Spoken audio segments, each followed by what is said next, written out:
Good afternoon, everyone. Um, this lecture will cover the lab part of our data structure, right? તો હવે આપણે હું પહેલેથી જ સ્ટાર્ટ કરું છું. આપણે પહેલો first program finding length of a string એ કર્યો હતો, બરાબર છે? તો ત્યાંથી જ હું સ્ટાર્ટ કરું છું, બરાબર છે? એટલે આપણે સ્ટેપ બાય સ્ટેપ બધા પ્રોગ્રામ્સ કર્યું. સો this is the online compiler. અહીંયા તમને જે દેખાય છે that is online compiler. આની મેં લિંક તમને ઓલરેડી શેર કરેલી જ છે. You can use any compiler, ગમે તે કમ્પાઇલર તમે યુઝ કરી શકો. તમે ખાલી ઓનલાઈન કમ્પાઇલર સર્ચ કરશો ને ગૂગલમાં, then also you will find many one, ઘણા બધા મળશે તમને, બરાબર? આ એક એમાંથી એક મેં લીધું છે અત્યારે, onlinegdb.com, right? So this is vote the sample program. તમે જ્યારે ઓપન કરશો ને તમને આવું સેમ્પલ પ્રોગ્રામ બ્રાઉઝરમાં દેખાશે, બરાબર છે? તો અલ્ગોરિધમ આપણે ઓલરેડી ભણી ગયા છીએ કે કેવી રીતે સ્ટ્રિંગ લેન્થ ફાઇન્ડ કરવી, બરાબર છે? લેટ મી ડેમોન્સ્ટ્રેટ. પહેલાં આપણે યુઝિંગ સ્ટ્રિંગ ફંક્શન કરીએ. And if you want to use any inbuilt string function provided by C library, you have to include one header file named string.h. string.h is a header file કે જેની અંદર બહુ બધા સ્ટ્રિંગના functions define કરેલા છે, બરાબર છે? તો આપણે સિમ્પલ એક સ્ટ્રિંગ હું સ્ટેટિક ડિફાઇન કરી દઉં. For example that character, because string is an array of character str of 10, right?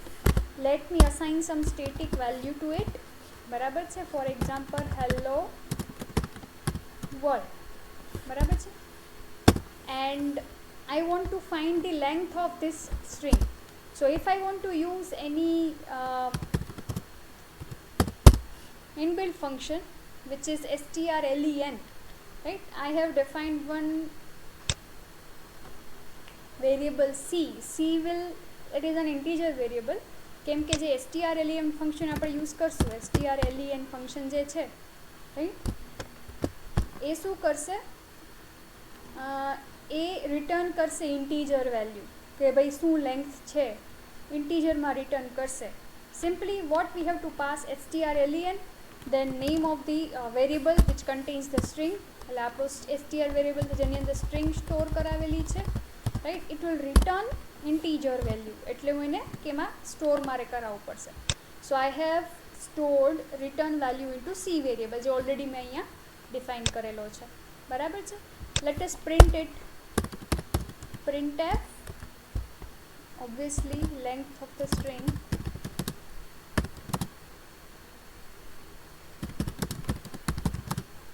yes, it is an integer variable, that's why percentage d and variable name c, right? So let us see this will work or not. You can see the output over here. આપણે પહેલાં આને compile કરીએ પછી જોઈએ output, બરાબર છે? Directly હું run કરું છું. Let us see. So it is compiling the program, right? So length of the string is 10. Now you can see some warning here. Initializer string for array of character is too long, because hello world is of 11 character, કેમ કે HELLO 5, વર્લ્ડના 5 અને સ્પેસનો 1 11, એટલા માટે warning આપે છે. એટલે length of the string તમે અહીંયા શું દેખાડશે? 10. Let us change the size of the string 10 to 15, 15 કરી દઈએ. હવે રન કરીએ, શું થાય છે? Yes, length of the string is 11. So correct length of this string is 11. So this is using strlen function. This is inbuilt function. હવે મારે કોઈ inbuilt function નથી જોઈતું. I want to implement my own function. આપણે આપણો user defined function implement કરવું છે. તો કેવી રીતે કરીશું, બરાબર છે? સો થોડાક મોડિફિકેશન કરી દઈએ. strlen inbuilt function છે, એટલે આપણે કંઈક આપણું પોતાનું ફંક્શન બનાવવું પડશે. ફોર એક્ઝામ્પલ str લેન્થ બનાવી દઈએ. જો ઇનબિલ્ટ ફંક્શન છે ને, જોજો તમે રેડ કલરથી આવશે, બરાબર? This is my user define function ને મેં શું એનું નામ લખ્યું છે? str length. ચલો આ જ નામ રાખીએ. SLEN જ રાખીએ, તમને કન્ફ્યુઝન ન થાય. Simply SLEN. SLEN આપણે એક ફંક્શન, યુઝર ડિફાઇન ફંક્શન બનાવીશું, સેમ પ્રોટોટાઇપ. એની અંદર આપણે સ્ટ્રિંગ નાખવાની અને C કેરેક્ટરમાં એ રિટર્ન કરશે. હવે strlen તો યુઝર ડિફાઇન ફંક્શન નહોતું, બરાબર છે. તો હવે શું કરીશું, હવે કંઈક કરવું પડશે આપણે. હવે સ્ટ્રિંગ ડોટ એચની એ જરૂર નથી, ભલે રહી અત્યારે, પણ સ્ટ્રિંગ ડોટ એચની આપણે આ પ્રોગ્રામમાં જરૂર પડશે નહીં, કેમ કે આપણે આપણી રીતે હવે ઇમ્પ્લિમેન્ટ કરીશું. તો let us define this function SLEN. It because it returns something, તો return type of function is integer. Definition કરતા આવડે છે ને ફંક્શનની, ફંક્શનનું નામ, બરાબર છે. એની અંદર parameters, str is a string, બરાબર છે. તો કેરેક્ટર, ફોર એક્ઝામ્પલ હું નામ એનું str જ રાખી દઉં છું, બરાબર છે. Character str of four example 15, size આપણે 15 આપીએ. If you want to just define the function, અહીંયા ડિફાઇન થઈ ગયું, પછી તમે એને નીચે ગમે ત્યાં ઇમ્પ્લિમેન્ટ કરી શકો, બરાબર છે. ફંક્શનના કેટલા પાર્ટ છે, ડિક્લેર કરો, ડિફાઇન કરો અને કોલ કરો. આપણે અહીંયાથી ડાયરેક્ટ કોલ કરાવ્યું છે, આ આપણે એનું ડિક્લેરેશન કર્યું, અને હવે આપણે ગમે ત્યાં એને ઇમ્પ્લિમેન્ટ કરી શકીએ. મેઇન પછી ગમે ત્યાં ઇમ્પ્લિમેન્ટ કરો, પણ શોર્ટકટ શું છે કે તમે મેઇન પહેલાં કોઈ પણ ફંક્શન ડિક્લેર અને ડિફાઇન બંને સાથે કરી શકો. તો હું અહીંયા જ એની ડેફિનેશન પણ આપી દઉં, આપણે અહીંયા જ એનું કામ પતાવી દઈએ. આપણે વળી ઉપર ડિક્લેર કરીએ, નીચે એને ડિફાઇન કરીએ, એવું નથી કરવું, આપણે એક સાથે બધું કામ પતાવી દઈએ. સો SLEN ફંક્શન છે, ઇટ રિક્વાયર્સ ધીસ, બરાબર. હવે અલ્ગોરિધમ જોઈએ. First it requires some counter variable. Okay, ચલો એક કાઉન્ટર વેરિયેબલ લઈએ. કાઉન્ટ ઇનિશિયલાઇઝ ઇટ વિથ 0, જેમ આપણે લખ્યું છે એમ જ કરીએ. પછી શું કીધું છે, રિપીટ, એટલે લૂપ લેવી પડશે. You can use for loop or while loop, બંને ચાલશે. I am using while loop for example. While શું કન્ડિશન છે, જ્યાં સુધી str of count is not equal to null, એટલે સ્ટ્રિંગનો એન્ડ ન આવે ત્યાં સુધી. એટલે str of count is not equal to નલને આપણે કેવી રીતે ડિફાઇન કરવું પડે, સિંગલ કોર્સની અંદર /0. જ્યાં સુધી એન્ડ ન આવે ત્યાં સુધી આપણે શું કરવાનું છે, increment counter, count equal to count plus 1. Step number 3, count equal to count plus 1 આપણે આ કરવાનું છે, બરાબર. તો સેમ આપણે એ જ લખીશું અહીંયા, count equal to count plus 1. Done. અને છેલ્લે, because this is a function, કાં તો એ વેલ્યુ પ્રિન્ટ કરાવતું હોવું જોઈએ, કાં તો રિટર્ન કરાવતું હોવું જોઈએ. આપણે અહીંયા ઉપર ડિફાઇન કર્યું છે integer, means it has some return value. ચલો રિટર્ન કરવું પડશે ને. રિટર્ન શું આપણે રિટર્ન કરશું, કાઉન્ટર, રિટર્ન કાઉન્ટ, કેમ કે કાઉન્ટમાં જ આપણે ટોટલ કેરેક્ટર સ્ટોર કરાવીએ છીએ. એટલે લૂપ કેવી રીતે ફરશે, starting from 0 loop will start, એટલે 0 1 2 3 જ્યાં સુધી સ્ટ્રિંગની લેન્થ પૂરી ના થાય ત્યાં સુધી એ ફરે રાખશે. એટલે at the end while loop પૂરી થાય એટલે કાઉન્ટમાં ટોટલ કેટલા કેરેક્ટર્સ છે એ સ્ટોર થઈ ગયા હશે, right. So this is my whole program. અહીંયા આપણે સીમાં ગેટ કરાવીશું, એટલે જે રિટર્ન વેલ્યુ થશે અહીંયા સીમાં સ્ટોર થશે અને આપણે પ્રિન્ટ કરશું. Done. So this is what my program. આપણે ફંક્શનની મદદથી જ એને કર્યો છે, બરાબર. એટલે આપણને એવું ફીલ આવે કે આપણે કોઈ ફંક્શન કોલ કરાવ્યું, એ રન થયું અને પછી રિટર્ન થયું, બરાબર છે. લેટ અસ ટ્રાય, જોઈએ કોઈ એરર નથી ને.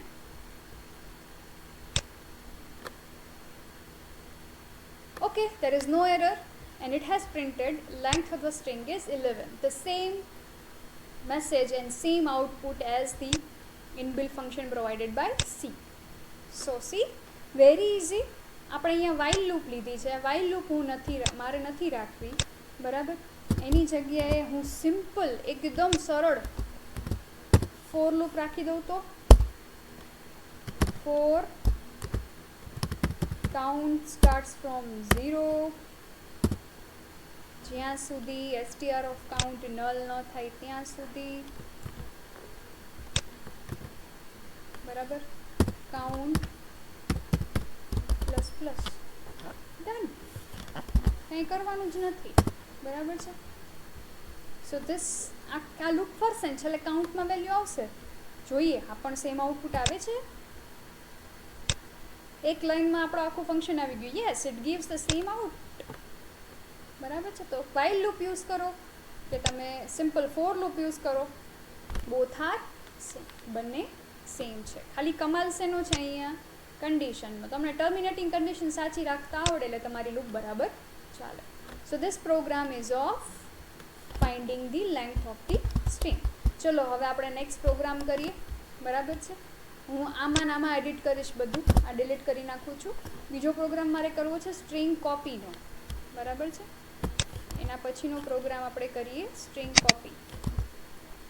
બરાબર, કોપીઇંગ અ સ્ટ્રિંગ એનું આપણે ઇનબિલ્ટ ફંક્શન પહેલાં જોઈશું અને પછી એને કેવી રીતે કરાય એલ્ગોરિધમથી એ પણ જોઈશું. તો કોપી અ સ્ટ્રિંગ. બરાબર છે. આપણે નવું કાંઈ કરતા નથી, આમાં એડિટિંગ કરીશું. બરાબર, એક સ્ટ્રિંગ ઓલરેડી ડિફાઇન છે, હવે મારે બીજી સ્ટ્રિંગ ડિફાઇન કરવી છે. બરાબર, હવે હું બીજી સ્ટ્રિંગ પણ ડિફાઇન કરીશ. કેમ કે કોપી કરવી છે, એટલે એક સ્ટ્રિંગમાંથી બીજી સ્ટ્રિંગમાં મારો ડેટા જવો જોઈએ. એટલે હું આનું નામ આપી દઉં છું strc, એટલે સ્ટ્રિંગ કોપી. બરાબર છે. Having same size, for example 15. બરાબર છે. Let me also initialize with some value. બરાબર છે. સમથિંગ એવું લખી નાખું, માનો કે આમાં. એટલે અહીંયા તમે જોઈ શકો કે એક બીજી સ્ટ્રિંગ છે strc, એની અંદર મેં કંઈક લખેલું છે સમથિંગ, એની અંદર આપણે કંઈક લખેલું છે સમથિંગ. ફર્સ્ટ ઓફ ઓલ આપણે આ ઇન્ટીજર વેરિયેબલની જરૂર નહીં પડે. બરાબર, એક કામ કરીએ, આપણે પહેલાં ઇનબિલ્ટ ફંક્શન સીનું છે એ જોઈ લઈએ. એનું નામ છે strcpy, str copy. રાઈટ. હવે always remember, source to destination reverse flow જશે. First argument is destination, second argument is source. એટલે ડેસ્ટિનેશન એટલે તમારે શેમાં કોપી કરવું છે એ પહેલાં લખવાનું.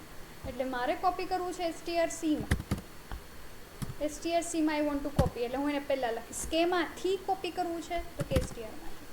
સો at the end what will be the output? Output will be data of str. Data of str will be copied to strc using string copy function. બરાબર છે. એટલે આપણે અહીંયા જરાક ફેરવી નાખીએ. બરાબર છે. શું લખશું આપણે અહીંયા? copied string s. And if you want to print a string, use %s. Right. અહીંયા આપણે નવી કોપીડ સ્ટ્રિંગ કઈ હશે? strc. બરાબર છે.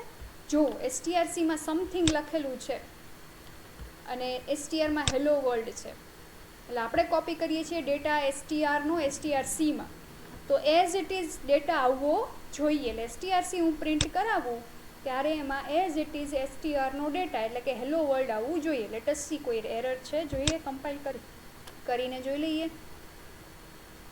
અરે okay, not an issue. copied string is hello world. Right. તમને એવું થશે તો આ સમથિંગ ગયું ક્યાં? બિકોઝ કોપી ફંક્શન એવી રીતે વર્ક કરશે કે જે પણ ડેટા ઓલરેડી એમાં હશે that will be erased, that will be replaced. Right. એટલે something will be replaced by hello world. એવી રીતે વર્ક કરે છે. બરાબર છે. સો that is how it will work. બરાબર છે. હવે આ જ વસ્તુ આપણે સેમ વસ્તુ આપણે યુઝર ડિફાઇન ફંક્શનથી કરીશું. આ સિસ્ટમ ડિફાઇન ફંક્શન હતું, સી લાઇબ્રેરીનું ફંક્શન હતું. સેમ વસ્તુ મારે કેવી રીતે કરવી છે? હવે યુઝર ડિફાઇન ફંક્શનથી. ચાલો તો એસ કોપી નામ આપી દઈએ આપણા ફંક્શનનું. આમાં નામ એડિટ કરું છું. S copy is my user define function. Same prototype રાખીએ, ડેસ્ટિનેશન સોર્સ, અને પ્રિન્ટ કરશે.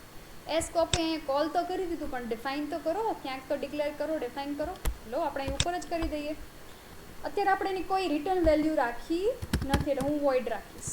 Void S copy. બરાબર છે. બે વસ્તુ, બે સ્ટ્રિંગ છે એટલે કેરેક્ટર strc. અહીંયા તમે બીજું કોઈ પણ નામ રાખી શકો. You can write any name over here. Character str. બરાબર. સો this is what my string.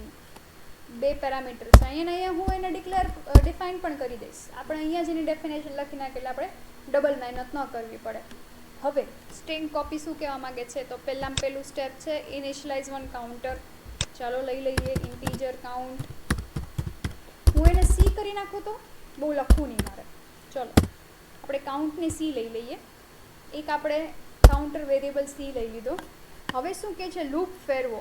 જ્યાં સુધી આપણી સોર્સ એટલે એસટીઆર સોર્સનો કાઉન્ટ નલ ના થાય ત્યાં સુધી આપણે લૂપ ફેરવવાની છે. તો આપણે ફોર લૂપ લઈ લઈએ, ઇઝી પડશે. ફોર સી સ્ટાર્ટ ફ્રોમ 0 જ્યાં સુધી આપણી સોર્સ સ્ટ્રિંગ કઈ છે, એસટીઆર.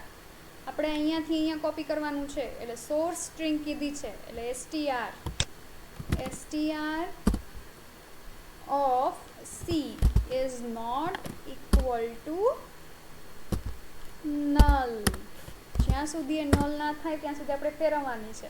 અને આમાં જુઓ જે લોજિક છે એમાં કાઉન્ટ ઇક્વલ ટુ કાઉન્ટ +1 કરવું પડશે એટલે C++ હું અહીં લખી દઉં છું. ફોર લૂપ એની અંદર શું લખશું, એટલે આ લૂપ ફરે રાખશે. ફોર લૂપ ફરશે ક્યાં સુધી, C0 થી જ્યાં સુધી તમારો એસટીઆર ઓફ સી નલ ના થાય ત્યાં સુધી ફરશે. અને ફોર લૂપની તમને ખબર છે કે આપણે દર વખતે એક કાઉન્ટર ઇન્ક્રીમેન્ટ કરતું જશે. C++ લખેલું છે એટલે. હવે શું કરશું આપણે અહીંયા આપણને સ્ટેપ 3માં એક લોજિક લખેલું છે. લોજિક આ એક જ લાઈન આપણે ઇમ્પ્લિમેન્ટ કરવાની છે. Destination of count equal to source of count. કેમ કે આપણે સોર્સમાંથી ડેસ્ટિનેશનમાં કોપી કરવું છે એટલે STR C of C count એટલે આપણે સી વેરિયેબલ ટૂંકમાં લઈ લીધો છે અહીંયા, એસટીઆર ઓફ સી. એટલે આ શું કરશે, એસટીઆરનો data character by character STR સીમાં કોપી કરશે. એટલે C0 હશે તો એસટીઆર C0માં એનો ડેટા કોપી થશે. C1નો એસટીઆર 1નો ડેટા એસટીઆર સીના 1માં જશે. એવી રીતે કેરેક્ટર બાય કેરેક્ટર કોપી થશે, રાઈટ. છેલ્લું સ્ટેપ તમને કીધું છે ફિનિશ કરો ત્યારે કે ભાઈ છેલ્લે જે ડેસ્ટિનેશનનો છેલ્લો કેરેક્ટર છે નલ આપણે ઇનિશિયલાઇઝ કરવો પડશે ટુ ઇન્ડિકેટ કે ભાઈ this is the end of the string. એટલે STR C of count equal to null. You can also write like this, null કેપિટલમાં તો પણ વર્ક કરશે. Both are correct. તો આ થઈ ગયો આપણો પ્રોગ્રામ. એસટીઆર કોપી ફંક્શન મેં ઇમ્પ્લિમેન્ટ કરી દીધું. સિમ્પલ છે, ખાલી તમારે એક જ લોજિકની લાઈન લખવાની છે, બાકી તો ફોર લૂપ છે. આ કન્ડિશન એક સાચી હોવી જોઈએ તમારી ટર્મિનેટિંગ કન્ડિશન, રાઈટ. અલ્ગોરિધમ છે એ જ આપણે ઇમ્પ્લિમેન્ટ કર્યું છે, આપણે કાંઈ નવું કર્યું નથી. Let us try to compile and run. Compile કરે છે. Okay, some hello world output is there, right. એક assignment makes integer from pointer without a cast. It's okay, it is a warning, but you can see here copied string output તમને મળી જાય છે, right. Output you have received, so there is no issue, you got the line. બરાબર છે. So this is how you can do is, ચલો આમાં કદાચ મને આ લાઈનમાં ઇશ્યુ એવું લાગે છે, જોઈ લઈએ. આ રીતે વર્ક કરીશે તો કંઈ વોર્નિંગ આપે છે. ઓકે, સો નો વોર્નિંગ. આપણે નલ લખેલું હતું ને એટલે એને વોર્નિંગ આપી હતી કે વિધાઉટ ટાઈપ કાસ્ટ તમે નલ કરો છો, right. That was a warning only, error નહોતી. તો એ મેં ખાલી નલથી રિપ્લેસ કરી દીધું એને /0થી, તો વોર્નિંગ પણ જતી રહી. So you got the string. ચલો આપણે બરાબર જ કોપી થઈ છે જોવું હોય તો હેલો હાય એવું લખીએ, થાય છે કે નહીં બરાબર. હેલો હાય આવી ગયું. Okay, done. So this is what string copy program, right. easy. So this is how you can do. Okay, so in this video we have seen two operation, finding length of the string and string copy. બાકીના જે functions છે એ 1 by 1 હું next વિડીયોમાં કહીશ. તો આ વિડીયોને આપણે અહીંયા સુધી રાખીએ, right. Will meet again in the next video, right.